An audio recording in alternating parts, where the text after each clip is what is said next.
Eto kabayan, na unahan na kita.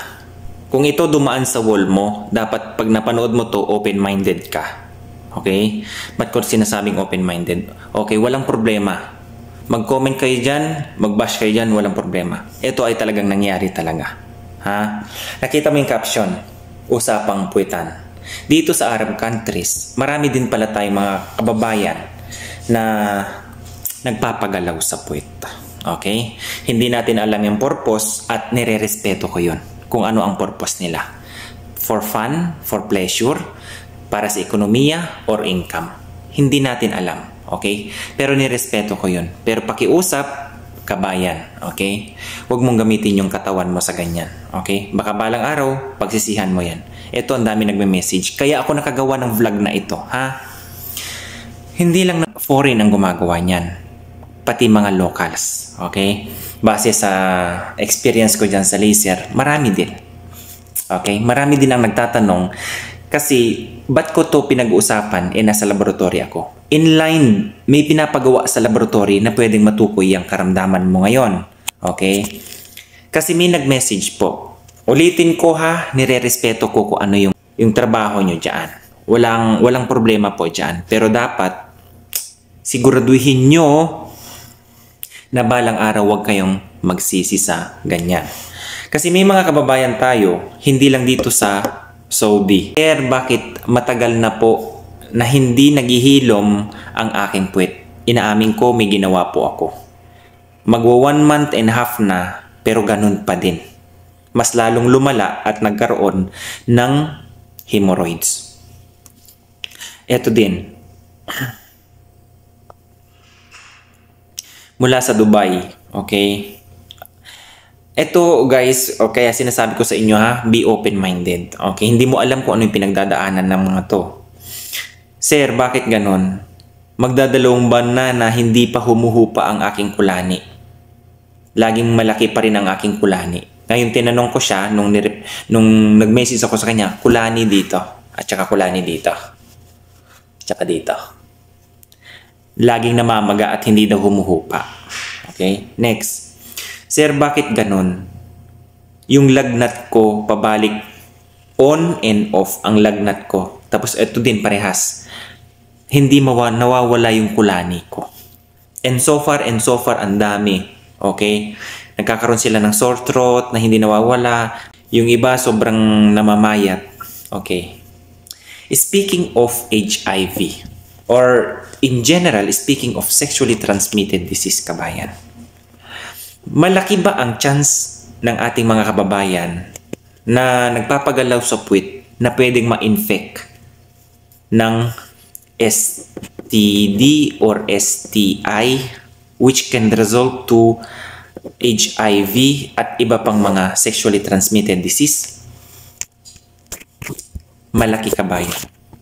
Ito ha, FYI, ang HIV ay hindi naman yan na ta-transmit o hindi naman na nahahawaan ang tao dyan kung yan lang ay dahil sa laway, dahil sa pagkikis, dahil sa sweat, dahil sa ihi, dahil sa sharing of gamit.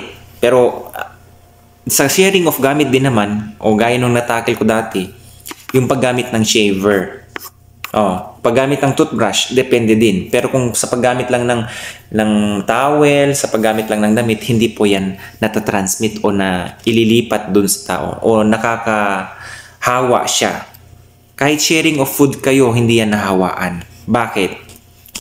Kasi ang transmission talaga ng HIV ay through sa blood, semen, preseminal fluid, rectal fluid, vaginal fluid, breast milk. Pero kung sasabihin mo sa laway lang, hindi ka mahawaan yan. So, ibig sabihin kung ikaw ay nagkaroon ng sintomas na ganun, may ginawa ka. Okay? Hindi lang yung may katrabaho ka, tapos feeling mo nahawaan ka. Pues hindi ka mahawaan basta-basta yan. Kasi ang fluid dapat na nanggagaling dun sa tao, kasi may tinatawag talaga sa pagkakaroon nitong HIV. Alam nyo sa totoo lang, kabayan, ganito kasi yan. Kung ikaw alam mo sa sarili mo na gumagamit ka naman ng protection, ngayon, Eto, may message dito. Isang beses lang daw niya ginawa. Okay? Ngayon nga lang natsambahan. Hanggang ngayon, nagme-message pa rin yan sa akin kasi nagpagawa ng screening test. Tapos, reactive. Okay? HIV, reactive. Screening lang ang pinagawa niya. Marami yan. Alam niyo, sa totoo lang. Baka aabot siya ng 200 plus ang nag-message niyan. Kaya ako nakagawa ngayon ng vlog regarding dito. Okay. Yung HIV kasi ay natatransmit yan. Kahit minsan lang beses na ginawa mo. Kung yung tao, meron kasing tao talaga niyan na asymptomatic. Okay? Yung hindi mo nakikitaan sa kanya na meron siyang sakit. Tapos ikaw naman, nag-pretend ka o nag-isip ka na agad sa kanya na parang healthy tong tao na to. Huwag ganon. Hindi mo kilala yan kung sino ang mga ginalaw ng mga taong yan. Kaya pinalubusan mo na hindi siya nagsuot ng protection. Okay? So ginalaw siya, minsan lang daw, sabi niya. Tapos ngayon, taka na siya. Kasi 1 month dire-diretso ang on and off ang lagnat. Tapos namayat. Okay? Ngayon nung nagpa-test siya ng screening, reactive. Okay, kabayan? May mga sexually transmitted disease na curable at meron ding matagal ang gamutan, kabayan. Kaya sabi ko, huwag mo nang umpisahan yan kung binabalak mo o na umpisahan mo na, tigil mo na yan. Para at least kahit papano, huwag mo nang pagsisihan yan bandang huli. Okay? Sa body fluids kasi ng mga tao, yun ang iniisip. Sa kissing, baka sa mga gamit, mga ganyan, sweating, sa ihi. Hindi po yan nakukuha dyan. Hindi ka matatransmit o mahahawaan dyan. Unless na direct penetration ng, sabi dito, these fluids, okay, galing ito sa Mayo Clinic. These fluids must come in contact, sabi dito, with the mucous membrane or damaged tissue directly injected into the bloodstream. For example, kung sa needle prick, o gaya sa syringe, mga ganyan. For transmission to occur, mucous membranes are found inside, rectum, vagina, penis, and mouth. Nandyan lahat yan. Mga gays, mga guys, mga girls. Lalo na dito sa mga Arab countries, alam ko maraming gumagawa niyan. Mabilis ang pera dyan. Okay? Pero tandaan nyo. Diyan hindi nyo ba naiisip na kung yan ang mode of transmission, for example, okay, ginawa nyo yan. Nagkaroon kayo ng laceration, bleeding. Yan ang cause din ng pagkakaroon ng hemorrhoids, kabayan. Kasi dyan sa inyong mga anus, ang sensitive niyan ng mucosal tissue.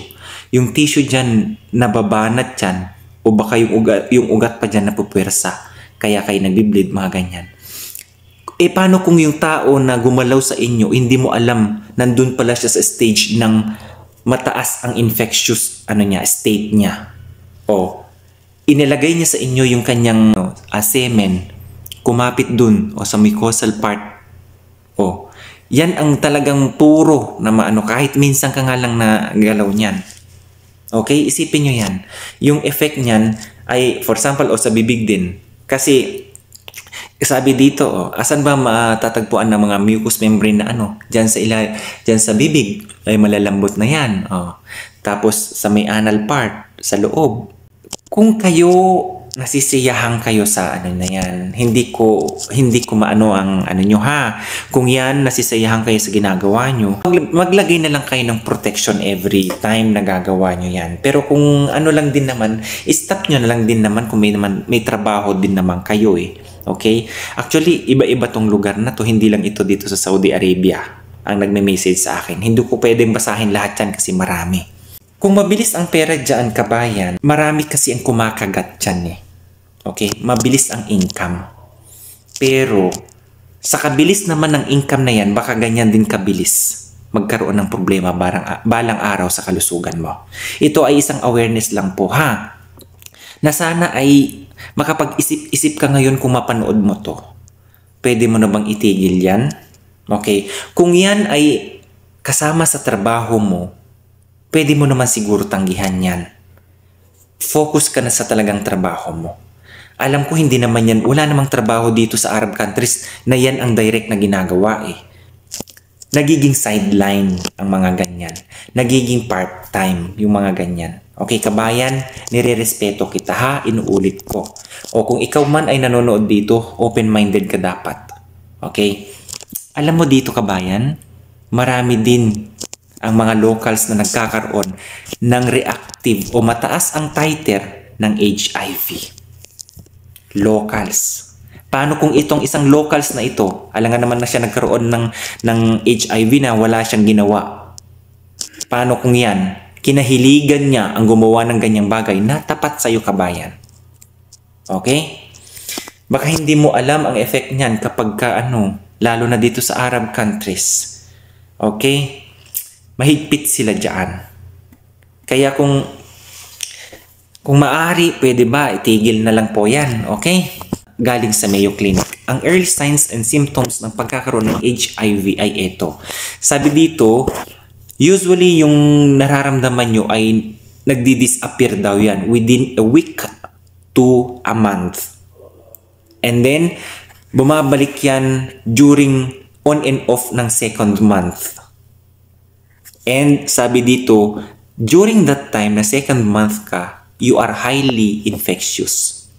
Sabi dito, more persistent or severe symptoms of HIV infection may not appear for 10 years kabayan or more after the initial infection. Early stage of HIV symptoms may include, okay, mataas ang lagnat, headache, masakit ang lalamunan. Ito yung sinasabi ng isang kasama na yung nagme-message sa akin. Swollen lymph node. Nagkakaroon ng rashes, fatigue. Okay. As the virus continues to multiply, sabi dito, and destroy your immune cells, you may develop mild infection or chronic signs and symptoms such as, swollen lymph. Ito nga, lagi niyang sinasabi, swollen lymph node. Ito yung often one of the first sign of HIV virus infection. Kaya pala. Di ba? Lagi dyan. Lagi yung may message sa akin, yung namamaga yung mga kulakulani nila na hindi humuhupa. Okay. Diarrhea, weight loss, fever, cough, shortness of breath. Meron din yan. Yung laging hinahapo daw siya. At sabi dito, at late stage HIV infection, ito yung signs and symptoms. Persistent unexplained fatigue. Okay. Lagi kang pinagpapawisan sa gabi. Nagchichills ka.